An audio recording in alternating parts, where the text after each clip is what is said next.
শিক্ষায় চরম দুর্নীতি, নিয়োগে বেনিয়ম এবং মেধার অবমূল্যায়নের প্রতিবাদে ভারতের শিক্ষামন্ত্রীর পদত্যাগের দাবিতে আন্দোলনকারীরা এবার আমরণ অনশনের পথ বেছে নিয়েছেন। গত কয়েকদিন ধরে চলা এই লাগাতার অনশন কর্মসূচি এখন জাতীয় রাজনীতির কেন্দ্রবিন্দুতে পরিণত হয়েছে।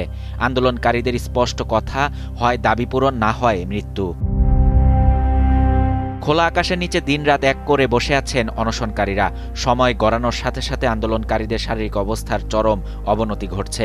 ইতোমধ্যে বেশ কয়েকজন আন্দোলনকারী অসুস্থ হয়ে পড়েছেন এবং তাদের স্থানীয় হাসপাতালে ভর্তি করা হয়েছে। তবে হাসপাতাল থেকে ফিরেই অনেকে আবারও অনশনে যোগ দিচ্ছেন।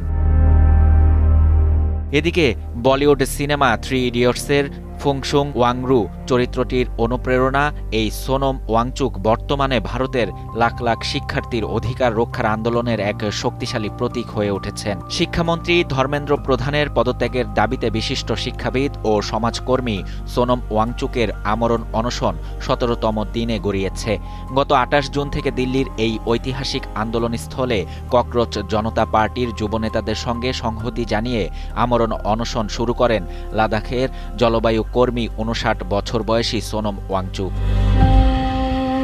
টানা অনশনের কারণে সোনম ওয়াংচুকের শারীরিক অবস্থার চরম অবক্ষয় ঘটেছে এবং ইতোমধ্যে তার শরীরের ওজন প্রায় ৮.৫ কেজি কমে গেছে। অরবিন্দ কেজরিওয়াল এবং অখিলেশ যাদব সহ ভারতের শীর্ষস্থানীয় বিরোধী দলের নেতারা তার জীবনকে অমূল্য আখ্যা দিয়ে অনশন প্রত্যাহারের অনুরোধ জানিয়েছেন।